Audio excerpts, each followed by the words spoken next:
Hey folks, I know I am just an old guy telling stories, but please leave a like and subscribe before we start. Let's enjoy in today's stories. Before I dive into today's stories, I want to say, disclaimer.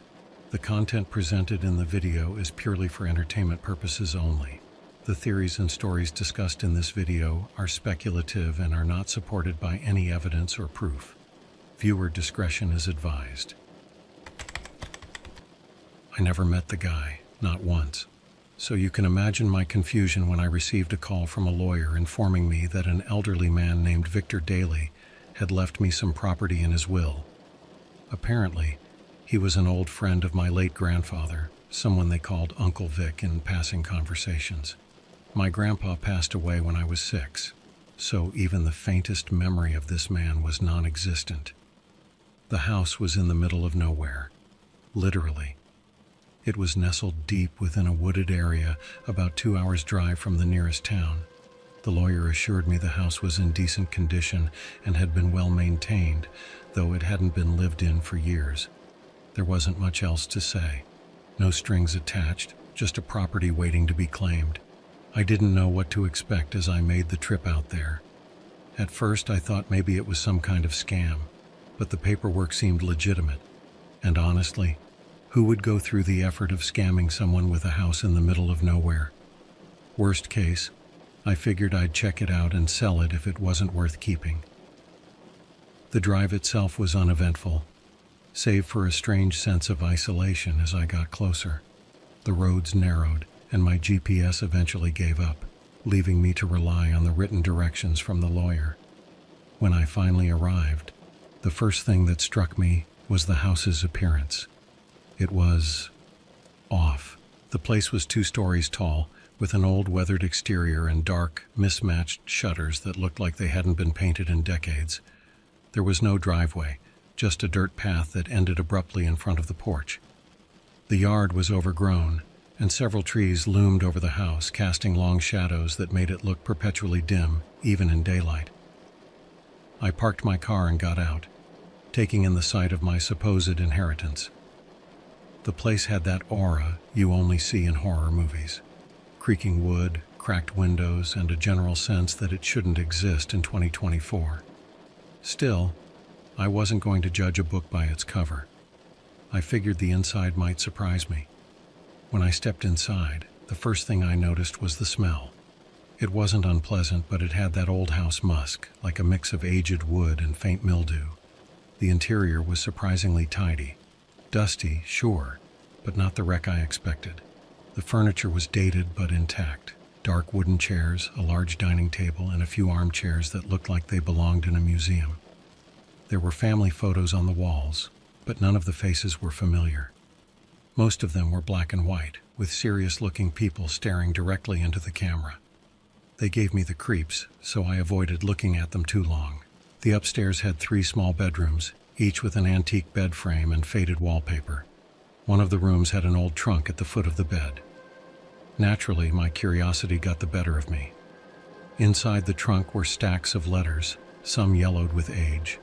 They were addressed to Victor Daly and written in a flowing script I could barely read.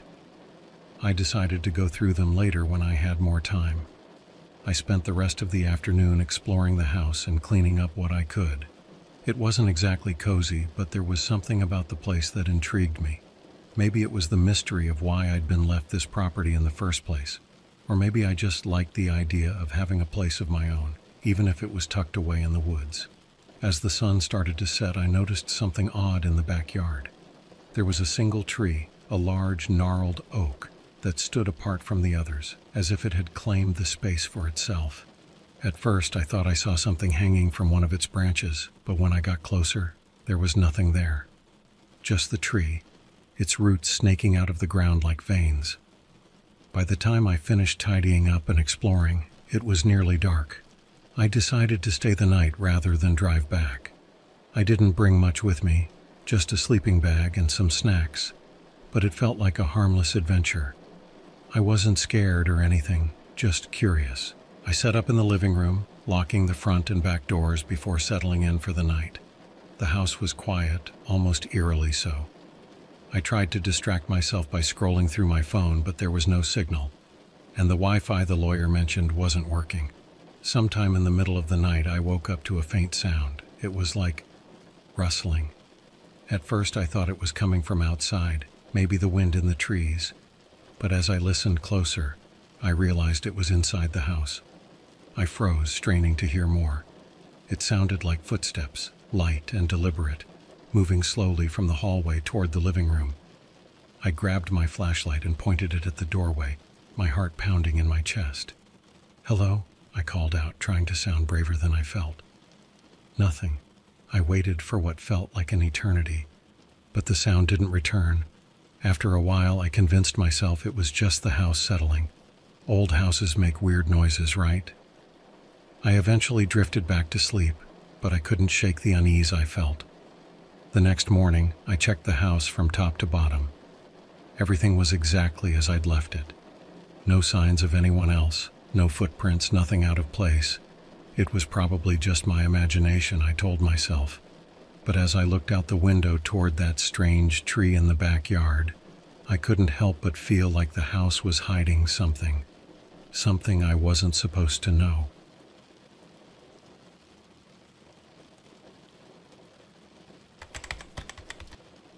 After that first night, I couldn't shake the feeling that something about the house wasn't right. It wasn't like I felt unsafe, but there was an unexplainable energy about the place that kept nagging at me. I decided to stay for a few more days to figure out if this house was worth keeping, or if I should sell it and move on. The second day, I spent more time outside. That tree in the backyard had been bothering me ever since I arrived. There was something about its size and shape that didn't seem natural. The branches twisted in odd directions, almost like they were reaching for something. And the roots, they didn't just spread out like normal roots. They seemed to dig in deeply, like claws gripping the earth. I walked up to the tree and noticed carvings on the bark. At first, I thought they were random scratches, but the closer I got, the more they resembled symbols. Circles, lines, and what looked like letters, though not in any language I recognized. I ran my fingers over the carvings, and for some reason, the wood felt unusually warm, even though the air was cool. I made a mental note to take pictures later. The rest of the property wasn't much to look at, just overgrown grass, a crumbling shed, and an old well that had long since dried up. But something about that tree made it feel like the focal point of the entire yard. I couldn't explain why, but I kept catching myself glancing back at it, as if it was watching me. I spent the afternoon going through the letters I'd found in the trunk upstairs. Most of them were pretty mundane, updates on family, mentions of weather and crops, but a few stood out. One in particular caught my attention. It was addressed to my grandfather and dated June 1967. The letter was short, but its tone was strange. "Jim, I'm sorry I can't come to the reunion this year. Things here have gotten complicated. The house isn't safe anymore. I've done what I can to protect it, but I don't know how much longer it will hold. Please don't bring the family here. I'll explain when I see you. Vic." What did he mean by protect the house? And why wasn't it safe? The letter raised more questions than it answered, but it also made me feel like this house had a history I wasn't privy to. A history that no one had bothered to share with me. That night, I decided to document as much as I could about the house. If I was going to keep it, I wanted a record of everything strange or unusual. I started with the tree, taking a few photos of the carvings and the surrounding area. Then I moved inside, snapping pictures of the rooms, the furniture, and even the old family photos on the walls. Everything seemed normal enough, but I couldn't shake the feeling that something was just out of reach. Around midnight, I went outside again. The air was crisp and the woods were silent. I stood on the back porch staring at the tree. That's when I saw her. A woman standing just a few feet from the tree. She was wearing a white dress, and her long hair draped over her shoulders. She wasn't moving, just standing there staring at the tree like it held some kind of secret. My first instinct was to call out to her, but something stopped me. It wasn't fear, exactly.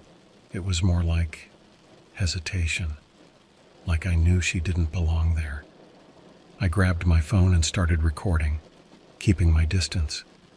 As I zoomed in, I could see her more clearly. She didn't look threatening, but there was something unsettling about how still she was. She didn't even seem to notice me. After about a minute, she turned and walked behind the tree, disappearing from view. I waited, expecting her to come out the other side, but she didn't. When I finally worked up the nerve to walk over there, she was gone. No footprints, no sign she'd ever been there. Just the carvings on the tree and the sound of the wind rustling through the branches. When I went back inside, I checked the video. It was there, clear as day. The woman, the tree, everything. I didn't know what to make of it, but I figured it was something I could show someone later for advice.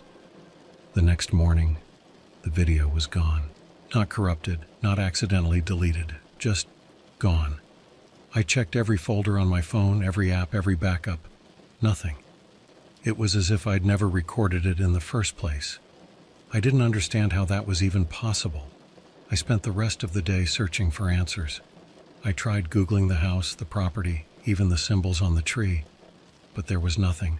No records, no history, no mentions of anything unusual. That's when I decided to look deeper.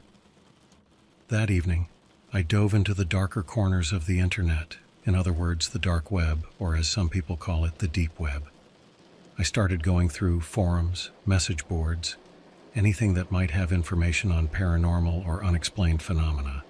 I wasn't expecting much, but after a few hours of searching, I found something that stopped me cold. It was an old thread on a forum dedicated to haunted locations.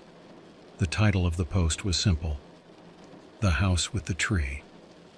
The user who posted it claimed they had seen the house years ago while hiking in the area. They described the tree, the carvings, and even the woman in white.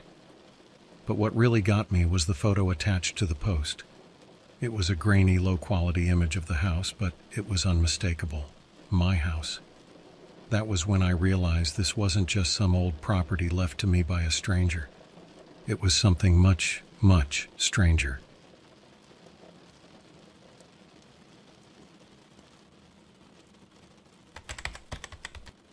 After finding that forum post, I couldn't ignore the feeling that I'd stumbled onto something much bigger than I'd anticipated. The user who posted the photo didn't respond to any comments, and the thread was several years old. Still, the fact that someone else had seen the same house, and that they'd described the woman and the tree, validated my experience in a way that felt both comforting and unsettling. The next day, I decided to dig deeper into the house itself. There had to be some kind of record about its history, maybe something at the local courthouse or even the town library. I drove into the nearest town, a small, sleepy place with more antique stores than people, and asked around. The locals weren't much help. Most of them didn't seem to know anything about the property. A few older folks vaguely remembered a Daly family living somewhere out in the woods decades ago. But that was about it. No one knew Victor personally, and they certainly didn't seem eager to talk about him. The library wasn't much better. I spent hours going through old newspapers and property records, but there was barely a mention of the house. The only thing I managed to find was a brief article from the 1970s about a local man, presumably Victor, who'd inherited the property from his father. It was described as a secluded family home with no significant history. That was it. No scandals, no tragedies, just an unremarkable house in the middle of nowhere. I returned to the house that afternoon feeling frustrated but determined. If the locals and public records couldn't tell me anything, maybe the house itself could. I hadn't yet explored the basement, mostly because the door had been locked when I arrived. But now I figured it was time to take a closer look. The key to the basement was on the same rusty ring as the house key. When I unlocked the door, it creaked open with surprising ease. The air that hit me was damp and cold, and the faint smell of earth filled my nose as I descended the narrow staircase. The basement was smaller than I expected, just a single room with stone walls and a dirt floor. It was mostly empty. save for a few wooden crates stacked in one corner and an old rusted metal cabinet that looked like it hadn't been opened in decades. I went through the crates first, but they were mostly filled with junk, broken tools, old jars, and random scraps of paper that had long since faded to illegibility. The cabinet, however, was a different story. Inside, I found a neatly organized collection of notebooks, all of them labeled with dates. The earliest one was from 1945, and the most recent was dated 1980. I pulled out the most recent notebook and flipped through it, hoping for some kind of clue. Most of the entries were mundane, notes about repairs to the house, weather conditions, and updates on the property. But as I got further into the notebook, the entries became stranger. One, dated September 12, 1979, read, "The tree has started again. The marks are new, but no one's been here. I've locked the house and no one has the key but me. It doesn't make sense. I don't know how to stop it." Another entry from December 8, 1979, simply said, "She's back. Watching from the tree. I won't let her in." The last entry, dated February 14, 1980, was the most unsettling. "This is my last winter here. The house is hers now. I can't keep fighting it. If you're reading this, don't stay. Leave while you still can." I set the notebook down, my hands trembling slightly. Victor had clearly experienced something similar to what I was going through, but he hadn't left any explanations, just warnings. Part of me wanted to take his advice and leave immediately, but another part of me was desperate to understand what was happening.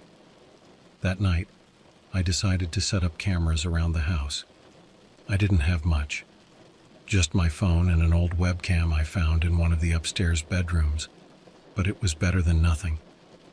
I placed the phone on the windowsill facing the tree and set the webcam up in the living room, pointed at the front door. I stayed up late, reviewing the notebook and scouring the internet for more information about the house. Eventually, I fell asleep on the couch, too tired to keep my eyes open. When I woke up the next morning, the house was eerily quiet. I checked the camera footage right away. The living room camera hadn't picked up anything unusual, but the phone, that was a different story. At around 2:30 a.m., the footage showed the tree outside, bathed in moonlight. For the first few minutes, nothing happened. Then the branches began to sway, though there was no wind. Moments later, the woman appeared again, standing in the exact same spot as before. This time, she turned and looked directly at the camera. I froze, my stomach knotting as I watched her face. She didn't look angry or sad, just focused.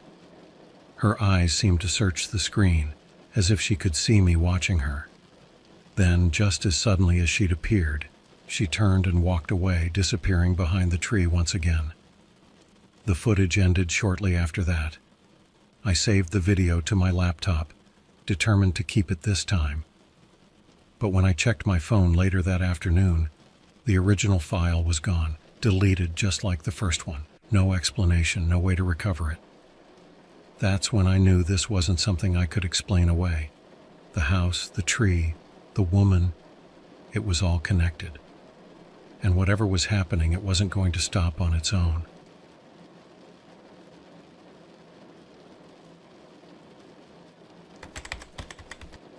The more I thought about the disappearing footage, the more unsettled I became. It was one thing for my phone to lose a video once, but twice. And both times the footage involved that woman and the tree. I didn't want to jump to conclusions, but it was clear this wasn't a coincidence. I spent most of that day inside the house trying to make sense of everything I'd seen and read. Victor's notebooks hinted at a pattern, strange occurrences tied to the tree and the woman, but they didn't explain why. And the old forum post about the house with the tree only added to the mystery. I kept coming back to the question, why this house and why me? By evening, I decided to dig deeper online. If the surface-level web wasn't offering answers, maybe the darker corners of the internet would. I'd heard stories about forums and websites dedicated to the paranormal, accessible only through the dark web. It wasn't something I'd ever explored before, but desperate times called for desperate measures. Setting up access took some time. I installed the necessary tools and made sure my connection was as secure as I could manage. Once I was in, I started searching for anything related to haunted houses, unexplained phenomena, or local legends. It didn't take long to find a forum that caught my eye. The site was simple, with black backgrounds and white text. It felt more like an underground chat room than a modern website. I typed tree carvings into the search bar, and one post immediately stood out: the marked trees. It was a long thread filled with stories from people who claimed to have seen trees with strange carvings, much like the one in my backyard.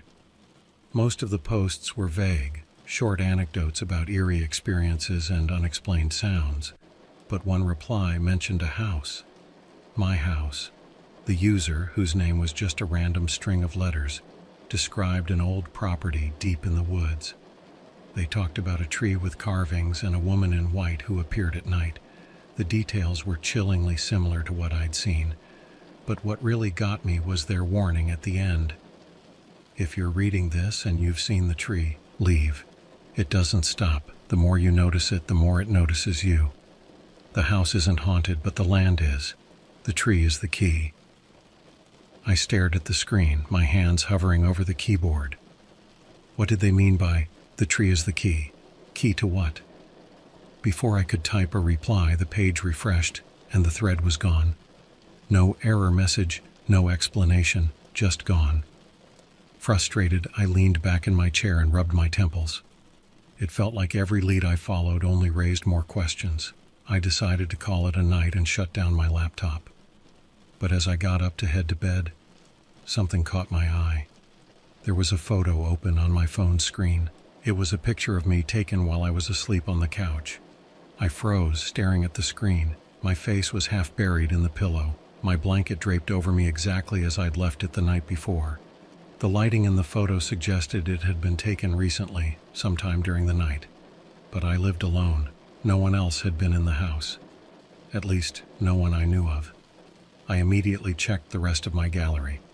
There were 6 more photos, all of them showing me sleeping in various positions. Each one looked more recent than the last, as if someone had been standing there, taking pictures while I lay completely unaware. My first instinct was to look for signs of forced entry, but every door and window was still locked. Nothing was out of place. Whoever or whatever had taken those photos hadn't needed to break in. I spent the rest of the night sitting in the living room with every light in the house turned on. I didn't sleep, didn't move, just sat there clutching my phone and staring at the tree outside. It felt like all the pieces were connected. The tree, the woman, the photos, even the notebooks Victor had left behind. But no matter how much I tried to piece it together, I couldn't make sense of it. When the sun finally rose, I felt a small sense of relief. The daylight made everything feel less oppressive, even if I knew the answers I needed wouldn't come easily. I made myself a promise. One more night. I would stay one more night in this house, and if anything else happened, I would leave. Sell the property, burn it down, do whatever it took to get away. But deep down, I knew it wasn't going to be that simple.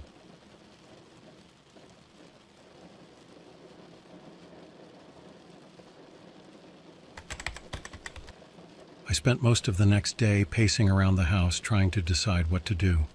The photos of me sleeping were still on my phone, a constant reminder that I wasn't as alone here as I thought. I wanted to believe there was a rational explanation, that somehow I'd taken those photos myself and forgotten, but I knew that wasn't the case. The messages I'd found online and Victor's cryptic warnings in his notebooks had left little doubt in my mind. The house, the tree, and the woman were all tied together, and whatever was happening wasn't going to stop on its own. If anything, it seemed to be escalating. As the afternoon wore on, I decided to confront the tree one last time. I grabbed a flashlight and walked outside, keeping my focus steady despite the growing unease in my chest. The air around the tree felt heavier, like the atmosphere shifted the closer I got. The carvings on the bark seemed even deeper than before, the symbols more defined, almost like they'd been freshly etched. I stood in front of it, staring at the marks and trying to piece together their meaning. "What are you hiding?" I muttered under my breath, half expecting some kind of answer. Of course there was none, just the creak of the branches swaying slightly in the breeze. Without thinking, I reached out and touched the bark again. It was warm, just like before. The sensation sent a wave of unease through me, and I quickly pulled my hand back. Whatever this tree represented, it wasn't something I wanted to understand anymore. It felt like a doorway, one I didn't want to open. By the time I returned to the house, the sun was setting. I locked every door and window and sat in the living room with Victor's notebook in hand. One last entry caught my attention. It was scrawled in messy handwriting, as if he'd written it in a hurry. "The tree and the house are one. You can't keep them separate. If you see her, it's already too late. The only way to end it is to take the house with you." The cryptic warning stayed with me as night fell. I wasn't entirely sure what Victor meant, but I had a gut feeling that the house wasn't safe, not for me, and not for anyone else who might come across it. It felt like a trap, a place designed to pull people in and never let them go. That night I didn't set up cameras or try to record anything. I didn't want more evidence or another mystery to unravel. I just wanted to make it through until morning. But sometime around midnight, the woman appeared again. This time, she was standing right outside the window. I didn't scream or panic. I just stared. She was closer than ever before, her face partially obscured by the glare of the glass. Her expression was calm, almost serene, but her presence sent a clear message. She wasn't going to leave. Not until I did something. I stayed frozen in place, watching as she slowly turned and walked toward the tree. She stopped at its base, her hand resting lightly on the trunk. And then she was gone. Just like that, she vanished into thin air. That was the moment I made my decision. I couldn't keep the house. I couldn't sell it either. Not with everything I'd experienced. No one else deserved to deal with this. If Victor's final warning was true, the house and the tree were connected, and the only way to sever that connection was to destroy them both. I spent the next few hours gathering anything flammable I could find: old newspapers, cleaning supplies, and even some of the wooden furniture. I piled it all in the center of the living room and doused it with lighter fluid I'd found in the shed. My hand shook as I struck the match, but the moment the flames took hold, I felt a strange sense of relief. The fire spread quickly, consuming the furniture and climbing the walls. I stepped outside and watched from a safe distance as the house burned. The glow of the flames lit up the yard, casting long shadows that danced across the tree. For a brief moment, I thought I saw the woman standing near the trunk, but when I blinked, she was gone.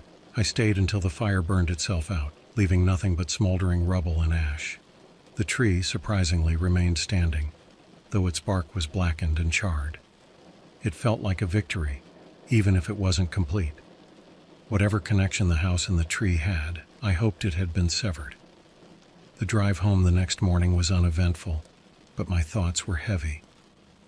I couldn't explain what had happened at that house, and I didn't know if I ever would. All I knew was that I'd done the right thing, even if it meant losing a piece of my inheritance. Weeks later, I checked the forum where I'd first read about the house. The post about the house with the tree was still gone, and no new threads had appeared. It was like the house had been erased from existence, along with everything tied to it. Sometimes I wonder if the tree is still standing, if the woman is still there, waiting for someone else to stumble across her domain. But I've made peace with the fact that I'll never know for sure. Whatever secrets that house held are gone now, and I have no intention of looking back.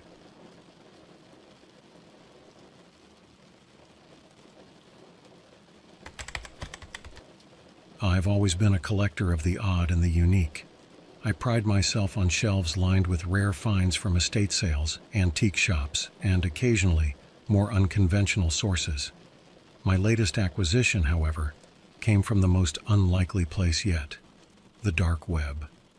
After a few glasses of wine and a night spent diving into forums that cataloged the strange and mysterious artifacts that could be purchased from the internet's underbelly, I stumbled upon a listing that caught my eye immediately. It was a statue, about 2 feet tall, of a woman draped in a flowing gown, with a sorrowful expression etched into her features. The seller promised it was a one-of-a-kind piece, said to be from the estate of a wealthy European collector who passed away under mysterious circumstances. The intrigue was too much to resist. The process of acquiring the statue was straightforward. A few clicks, some encrypted emails, and a wire transfer later, it was mine. The package arrived 2 weeks later, wrapped in layers of old newspaper and bubble wrap. There was no return address. Unpacking the statue, I was struck by the craftsmanship. The figure was carved from what looked like marble, cold and smooth to the touch, with an eerie, lifelike quality to the woman's face. Her eyes, deep and hollow, seemed to stare back with a melancholy intensity. I placed her on a pedestal in my study, the moonlight from the window casting shadows that made her features appear even more sorrowful. The first night, everything was normal. I admired my new statue, took some photos for my blog, and went to bed feeling pleased with my purchase. But that satisfaction didn't last long. It started with the dreams. They were vivid and unsettling, filled with images of shadowy figures moving silently through an old, decrepit mansion. I would wake up each morning feeling exhausted, as if I hadn't slept at all. But it was what happened at 3 a.m. that truly unnerved me. 3 nights after the statue arrived, I woke up suddenly to an overwhelming sense of unease. Glancing at my clock, I noticed it was exactly 3 a.m. The house was silent, too silent, and a thin, inexplicable mist seemed to have gathered in my room. Compelled by a mix of fear and curiosity, I made my way to the study. There, I found something that chilled me to the bone. The statue of the woman, previously dry and dusty from years of neglect, now had tears streaming silently from its eyes. They glistened in the moonlight, tracing wet paths down her stony cheeks. As I stood there, a faint sound broke the silence. The soft, unmistakable sound of footsteps creaking on the old wooden floor behind me. I spun around, heart racing, only to find the room empty. Shaken, I turned back to the statue, but the tears had stopped, the traces of them barely visible. I spent the rest of that night in my living room, every light in the house blazing.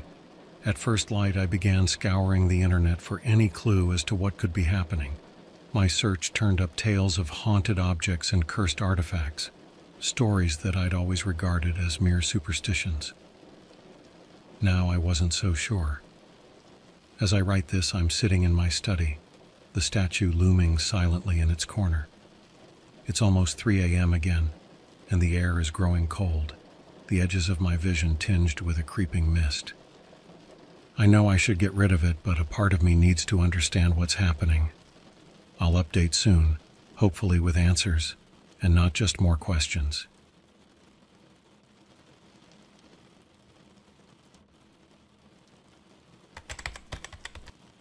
The next few days passed in a blur of unease and sleepless nights. After the chilling events of that first encounter at 3 a.m., I began to research not just the supernatural, but also the history of the statue itself. Who was this woman, and why did her carved likeness weep in the moonlight? I turned to the more tangible clues first, inspecting the statue in the daylight for any maker's marks or inscriptions. To my surprise, hidden beneath the base, partially obscured by a thick layer of dust, was a small, elegantly inscribed plaque. It read, Amara, 1792. Armed with a name and a date, my research took a more directed turn.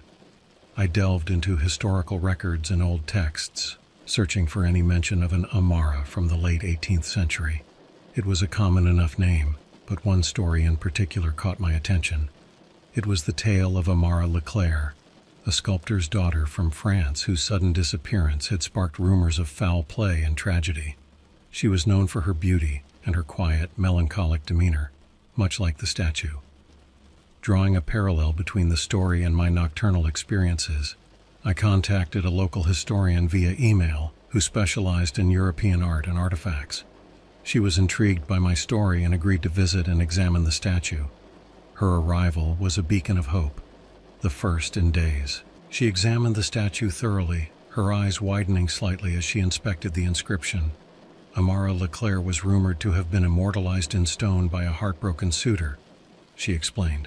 But no one has ever found the statue, until perhaps now. Her theory was that the statue might be connected to the old Leclerc estate, which had burned down under mysterious circumstances shortly after Amara's disappearance. The idea that I might have inadvertently brought something into my home that was linked to such a dark past was unsettling, but it was the tears and the footsteps that truly puzzled us both. That night, as 3 a.m. approached, the historian insisted on staying to observe any phenomena firsthand. With a pot of coffee brewing and my digital camera at the ready, we sat in silence as the clock ticked closer to the witching hour. As before, a cool mist filled the room precisely at 3 a.m., and the statue's eyes began to well with tears. This time, however, I noticed something different. A faint, almost imperceptible humming sound, like a lament carried on the wind. The historian, too, noticed it and quietly began recording with her audio equipment. The footsteps started again, but this time they seemed to circle us, never drawing any closer. It was as if whatever caused them was wary of the new presence in the room. After several long minutes, the phenomena ceased. The room grew warm again and the statue's tears dried up. Reviewing the audio recordings, we could hear the soft humming more clearly, a sad, melodious tune that neither of us recognized. The historian promised to do more research, taking copies of the recordings and photos with her. As dawn broke, I felt a mix of fear and fascination. There was clearly more to the statue of Amara than just carved stone, and I was determined to uncover all of its secrets. With each passing moment, the mystery deepened, weaving a tapestry of history and the supernatural that I never expected to encounter.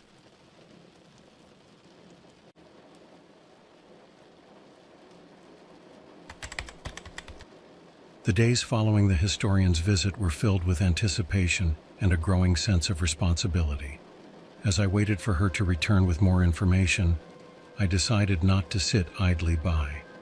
I felt a connection to Amara, or at least to the spirit of the story entwined with the statue. There had to be something I could do to understand the nightly manifestations, and perhaps bring peace to whatever remnants of the past lingered in my home. Remembering the melody we had recorded, I searched online for similar tunes, hoping to find a match or a clue in folk songs of the era.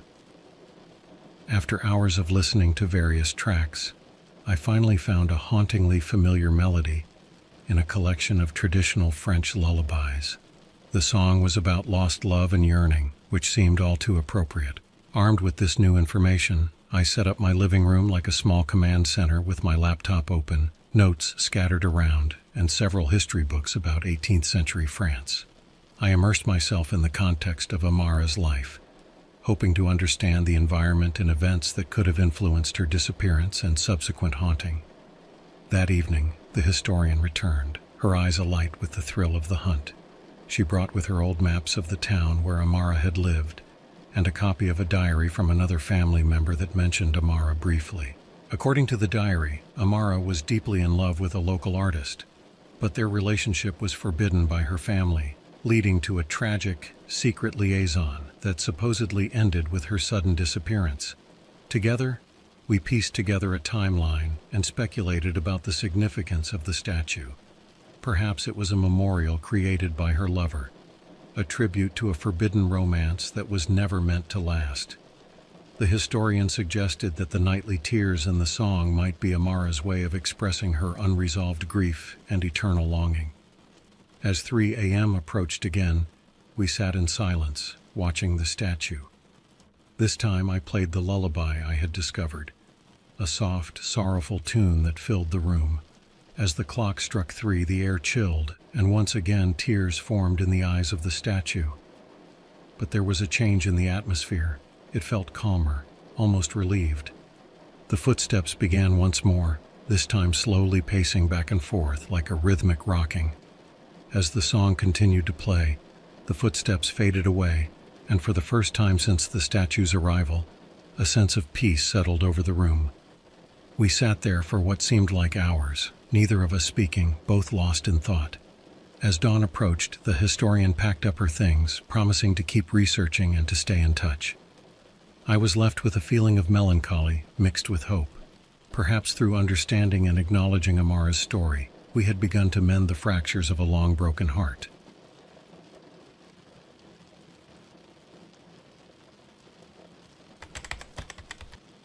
In the days that followed, the atmosphere in my home shifted from one of apprehension to one of scholarly pursuit. The historian's visit had ignited a spark of academic curiosity in me that I hadn't felt since my days in university.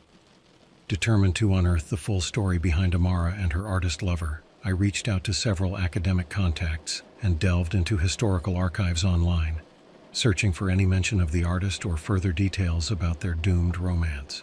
My efforts were rewarded when I discovered an old letter in the digital archives of a French historical society. The letter, written by Amara to her sister, spoke of her deep affection for a local sculptor, whose name she dared only to initial as ML in her writings. She described their secret meetings and her hopes to one day run away together, far from the disapproving eyes of her family.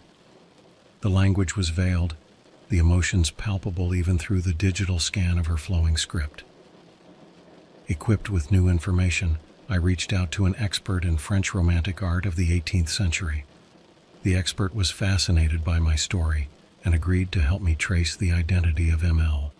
After several days of anxious waiting, she contacted me with exciting news. She had identified the sculptor as Marcel Lefebvre, a noted figure in his day, known for his tragic love stories and beautifully haunting sculptures. Marcel had mysteriously vanished around the same time Amara disappeared, which only added to the legend. With names and details in hand, I felt a growing connection to these historical figures, as if I were piecing together the puzzle of their lives. That night, I arranged the copies of the letter and other documents around the statue, hoping perhaps to invite Amara's spirit to see the efforts being made to honor her story. As 3 a.m. approached, I played the French lullaby once more, the soft melody now familiar and comforting. The room chilled, and the statue began to weep. But the atmosphere was different. It felt like a room filled with melancholic nostalgia rather than sorrowful longing. This time, instead of footsteps, there was a faint rustling of papers around the room, as if gentle hands were touching the documents, acknowledging my discovery. I spoke softly to the air, narrating the love story that had emerged from the shadows of history, hoping that Amara and Marcel's spirits might find solace in their tale being told. As dawn broke, the room warmed and the statue's tears dried. A sense of completion filled the air, as if a chapter long left open could now close. I documented everything in my blog, the story resonating with readers who felt touched by the historical romance and the supernatural elements intertwined within it.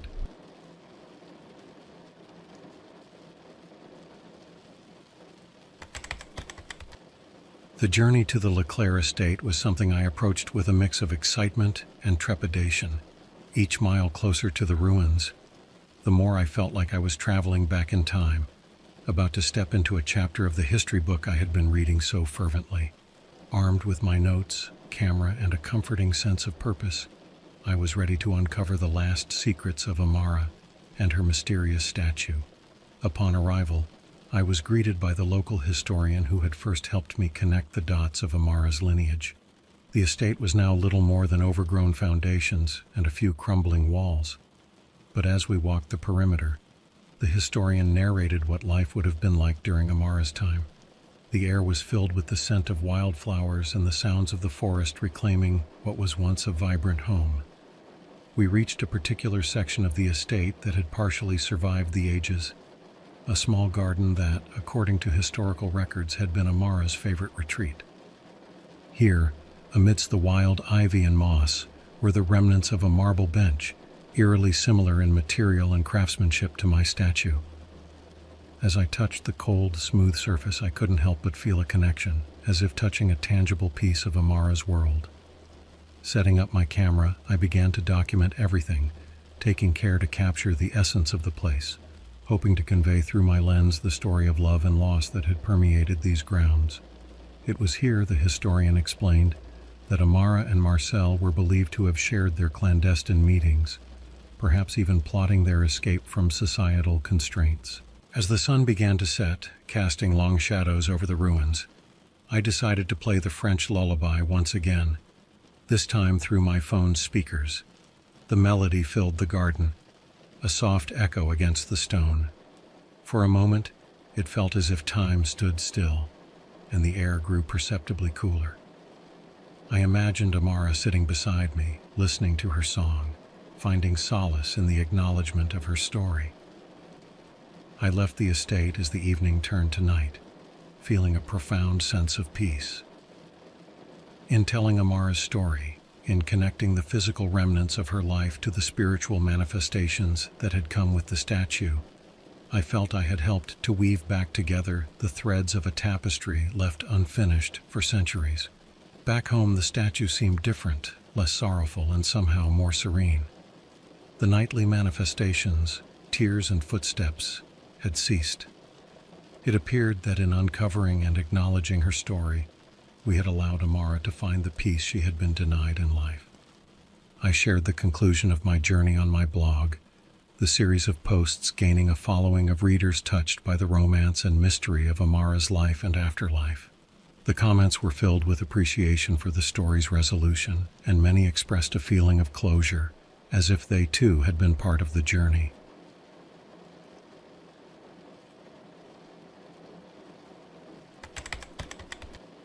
I should have known better. That's the first thing I want to say. When I stumbled upon the puzzle, it wasn't like I was actively looking for trouble. I was just bored and curious, like any other night when the internet feels like an endless void you can't stop scrolling through.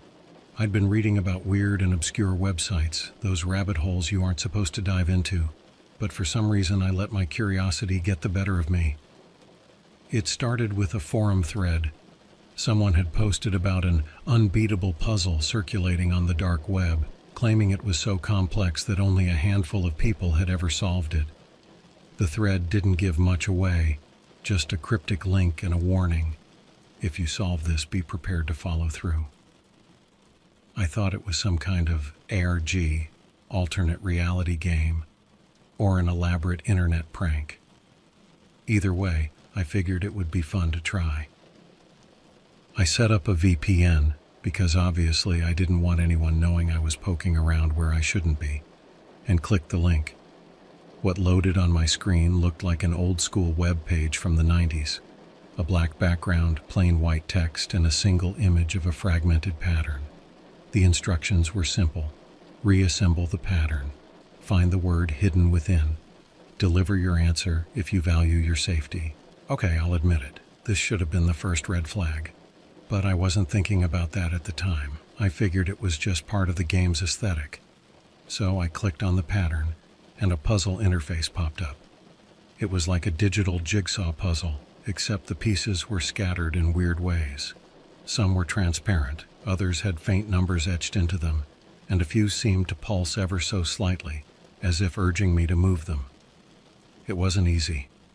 Every time I thought I had something figured out, another piece would seem to contradict the whole layout. Hours passed, but I couldn't stop.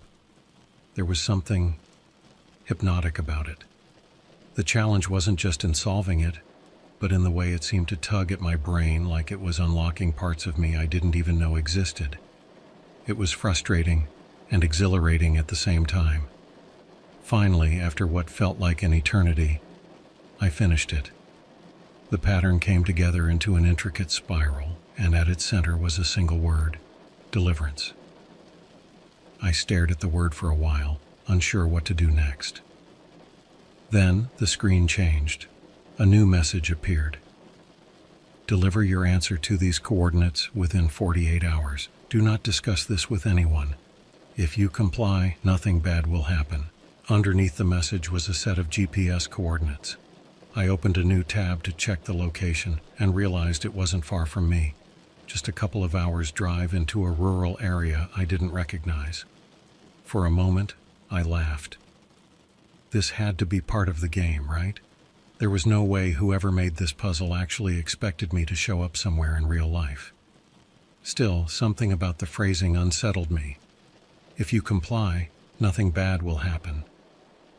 It felt like a warning, not a suggestion. I decided to sleep on it. Maybe I was just overthinking things. But when I woke up the next morning, my phone buzzed with a notification. The screen showed a blank message with a single word: deliverance. I froze. I hadn't told anyone about the puzzle, and the notification didn't even come from a recognizable number. It was just there. That's when I started to feel uneasy. This was no longer just an online game. Someone knew I had solved it and they wanted me to play along. I tried to convince myself it was still some elaborate prank. Maybe they'd hacked my browser or tracked my IP address. Nothing too serious, right?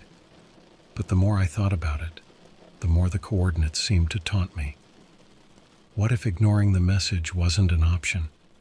What if there really were consequences for not complying? That evening, I made up my mind.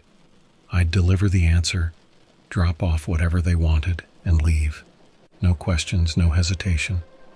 Just get it done and move on. Before I left, I wrote the word deliverance on a piece of paper, folded it neatly, and tucked it into an envelope.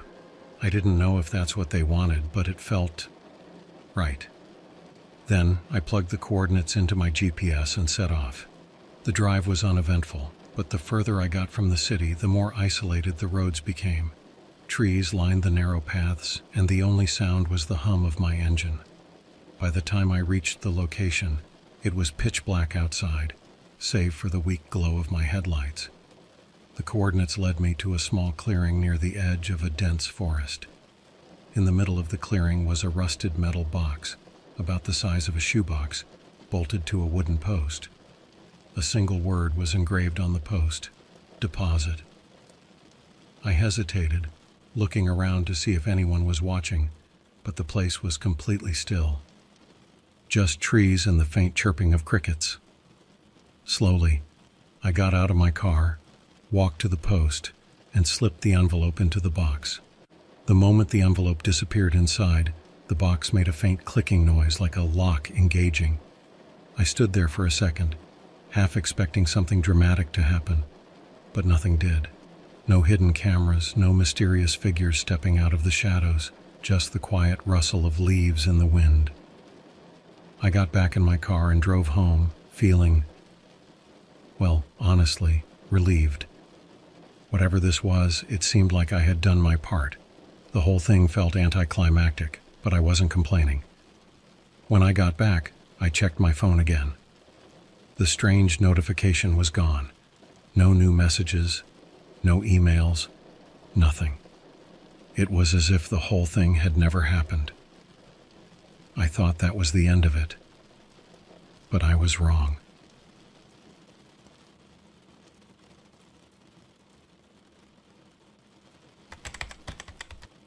For a couple of days, everything was normal, eerily normal, in fact. No strange messages, no unexpected calls, and no mysterious cars parked outside my house. The envelope, the drive, the box, it all felt like a strange dream I'd made up in my head. I started convincing myself that the whole thing was just an over-the-top internet game designed to mess with people who took it too seriously. Maybe the deposit was just some harmless way to keep players invested. But then something unexpected happened.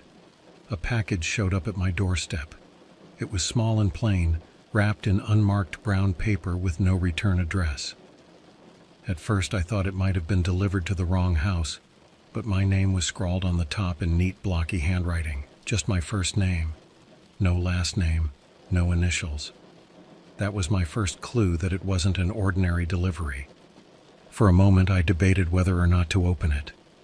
My mind raced through a dozen possibilities, ranging from harmless to absurd. Maybe it was a thank you for participating in the puzzle, or maybe it was something worse. But my curiosity got the better of me, and I carefully tore open the paper. Inside was a plain black notebook. The cover was blank, with no branding or decoration. When I flipped it open, the first page had a single sentence written in the same blocky handwriting. "You've proven yourself. Keep going." I stared at the words, half expecting them to change or disappear, but they didn't. Beneath the message was a series of random numbers and letters, almost like a code. I didn't know what to make of it. Was this part of the same puzzle, or was it something new? The rest of the notebook was completely empty. No clues, no hints, just blank pages.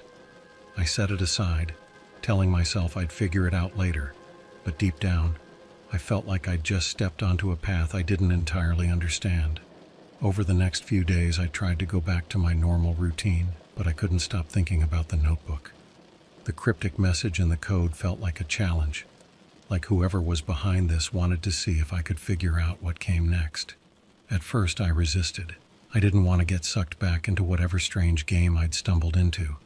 But the more I ignored it, the more it gnawed at me. Finally, late one night, I caved. I grabbed the notebook and sat down at my desk, determined to make sense of the code. It didn't take long to realize it wasn't a simple cipher or a random jumble of characters. The sequence was deliberate, almost like it had a rhythm to it. After hours of staring at the page and running the numbers through every online decryption tool I could find, I finally made a breakthrough.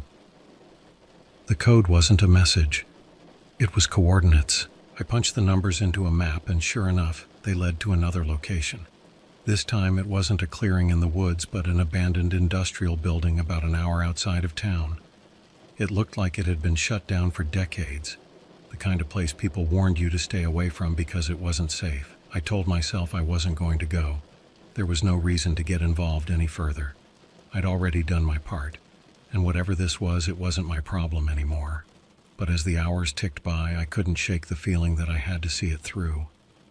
Maybe it was pride, wanting to prove to myself that I could finish what I'd started, or maybe it was something else. Either way, I found myself driving out there the next evening. The industrial building looked even more desolate in person. Its windows were shattered, and rust streaked the metal siding like tears. A heavy padlock hung on the chain-link gate at the front, but to my surprise it was already unlocked. I hesitated, wondering if I was walking into a trap, but the place felt completely deserted. The GPS coordinates led me to a side entrance where a single weathered sign was nailed to the door. "Leave what you brought." I didn't know what that meant. I hadn't brought anything except the notebook, but it didn't seem like that's what they were asking for. I stood there for a while, unsure what to do, when I noticed something odd about the ground nearby. The dirt was uneven, like someone had recently dug something up, or buried something. A small flat rock rested on the disturbed soil, and when I flipped it over, I found another message scratched into the underside. "Find what's buried. Use it wisely." At this point, I was more confused than anything else. I didn't have a shovel, but the ground was soft enough that I could dig with my hands. After a few minutes of scraping away the dirt, I uncovered a small metal box, similar to the one in the clearing, but older and more weathered. It wasn't locked, so I pried it open. Inside was a key and a slip of paper with another set of coordinates. No explanation, no instructions, just the key and the numbers. I stood there, holding the box and wondering what I'd just gotten myself into. Was this another test? And if so, who was behind it? I had no idea what I was supposed to use wisely. But one thing was clear. Whoever had orchestrated this wasn't done with me yet.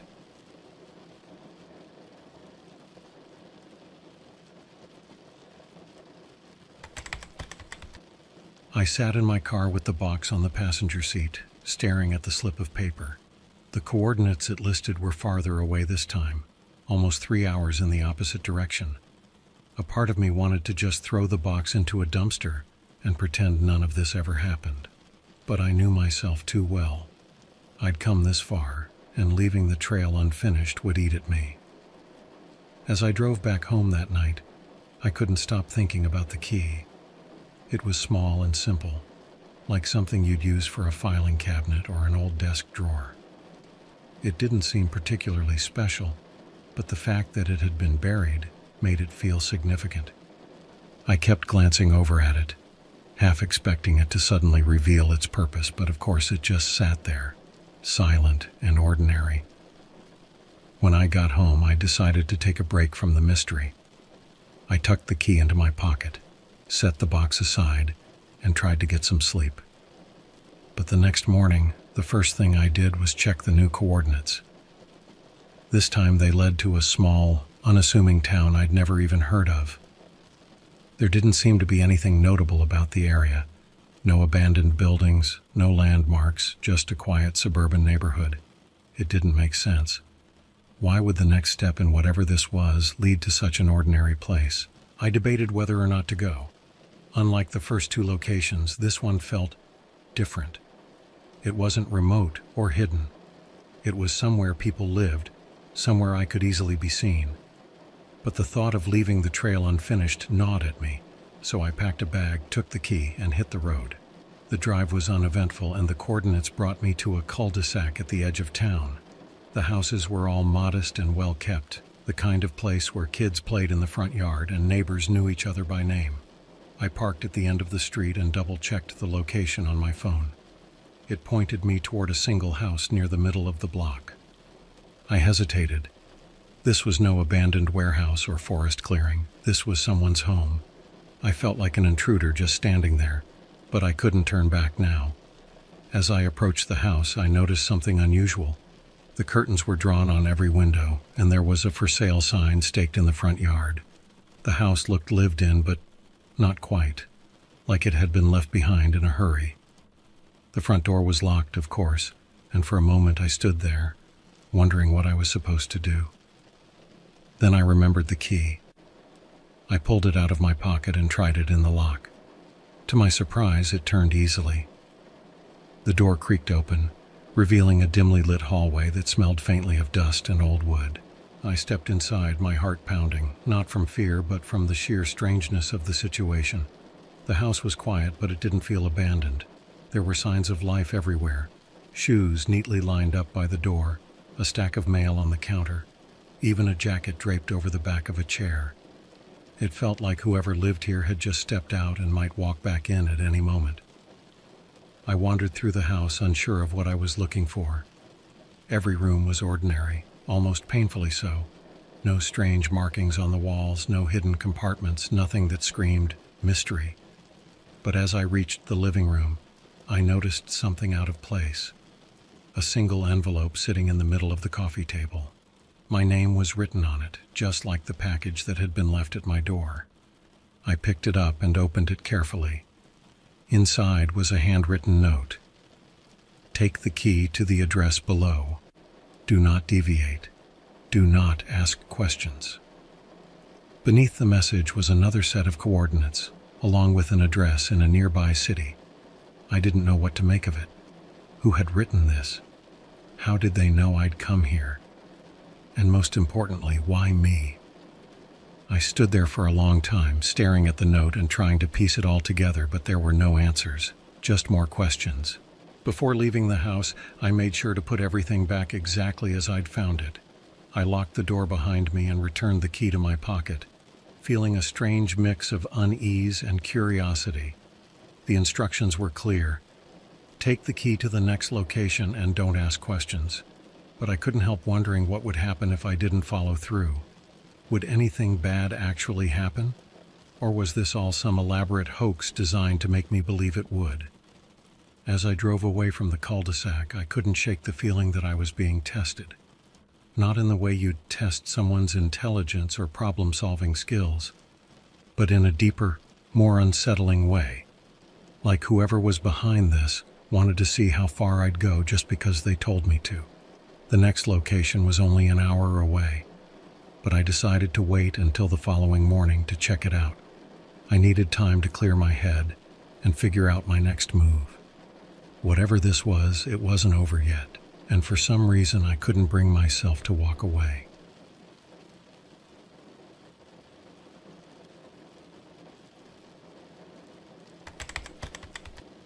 The next morning, I set out for the address listed in the note. Unlike the previous locations, this one was easy to find. A nondescript building in the heart of a quiet city block.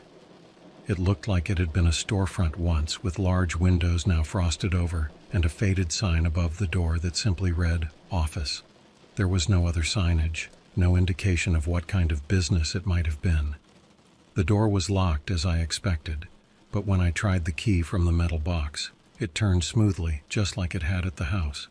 I stepped inside, greeted by a wave of cold air and the faint hum of fluorescent lights.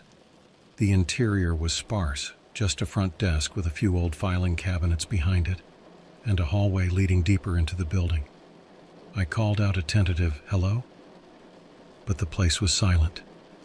My voice echoed slightly, which only added to the strange, empty atmosphere. I felt like I was intruding, even though everything about this situation seemed designed to make me feel like I was supposed to be there. I walked past the desk and down the hallway, which led to a series of closed doors. Most of them were locked, but about halfway down, I found one that opened. The room inside was small and almost entirely empty, except for a single table and a sealed envelope placed neatly in the center. I approached it cautiously, half expecting something to happen. A sound, a light flickering, anything, but the room remained still. When I picked up the envelope, I noticed that it was heavier than the others. Inside, I found another note and a small metal object wrapped in tissue paper. The note read, "The final step lies ahead. Use the key." Unwrapping the tissue paper revealed a small, flat key card, the kind you'd use to unlock a hotel room or an electronic door. It had no markings or numbers, just a plain black surface. For a moment, I just stared at it, wondering what the final step could possibly mean. And then it hit me. There was still one door left I hadn't checked. At the very end of the hallway, past all the locked offices, was a single metal door with no handle, just a card reader mounted on the wall beside it. I hadn't paid much attention to it earlier because it seemed out of place, almost like it didn't belong in the building. But now, holding the key card, I knew it was where I was supposed to go. The card reader beeped softly as I swiped the key, and the door clicked open. Beyond it was a narrow staircase leading down. The air grew colder with each step I took, and the faint hum I'd heard earlier was louder now, almost mechanical. I wasn't sure what I was walking into, but my curiosity pushed me forward. At the bottom of the stairs, I found another door, this one slightly ajar. I pushed it open and stepped into a room that was completely different from the rest of the building. The walls were lined with monitors, all displaying static or random lines of code. In the center of the room was a single desk with a computer terminal, its screen glowing faintly in the dim light. On the desk was another envelope, the last one. Inside was a short message. "Input the answer." I didn't need to ask what answer they meant. I knew it had to be the word from the puzzle, deliverance. But something about the situation made me hesitate. Why had I been led here to this exact spot? What was the purpose of all this? I sat down at the desk and typed the word into the terminal. As soon as I hit enter, the screen went black.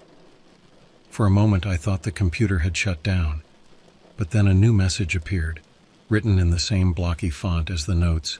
"Thank you for your cooperation. You will not be contacted again." The monitors around the room flickered, and one by one they shut off. The hum I'd been hearing stopped abruptly, plunging the room into silence. I waited, half expecting something more to happen, but nothing did. Just like before, the anticlimax left me feeling strangely unsettled, as though the real point of all this was something I'd never understand. I left the building and locked the door behind me, returning the key to my pocket. The drive home was quiet, and as I pulled into my driveway, I realized I didn't feel any sense of resolution. There were still so many unanswered questions, but something about the final message felt definitive, like this strange chapter of my life had come to an end. For the next few days, I kept expecting something else to happen, another message, another package, anything. But there was nothing.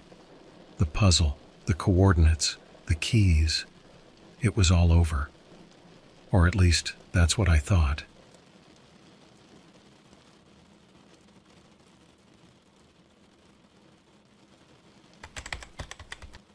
For weeks after the final message, life returned to normal, or at least as normal as it could be after everything I'd experienced. I went back to work, spent time with friends, and tried to push the whole ordeal out of my mind. But every so often I'd catch myself replaying the events in my head, wondering if there was something I'd missed. The word deliverance stayed with me, lingering in the back of my mind like a half-forgotten dream. What did it mean? Was it just a random answer to a puzzle, or was there something deeper I hadn't figured out? I didn't have the answers, and the more I thought about it, the more I realized I probably never would. Still, I couldn't help but feel like the whole thing had changed me in some way. Not in a dramatic, life-altering sense, but subtly, like the experience had shifted the way I looked at the world. For one thing, I started noticing patterns everywhere. The way shadows fell on the sidewalk, the rhythm of raindrops on my window, the arrangement of objects in a room. It wasn't that I believed they meant anything, but the puzzle had trained my brain to look for connections, even where none existed. One evening, about a month after the final step, I found myself cleaning out the drawer where I'd stashed the notebook, the envelopes, and the key card. I figured it was time to let go of the reminders and move on. As I sorted through the items, something caught my eye, a small, faintly engraved symbol on the back of the key card. I hadn't noticed it before, and it was so subtle that I almost missed it this time too. The symbol was a simple spiral, almost identical to the pattern I'd solved at the very beginning. It wasn't much, but it was enough to pull me back into the mystery for a moment. Why had they chosen me? What was the point of all this?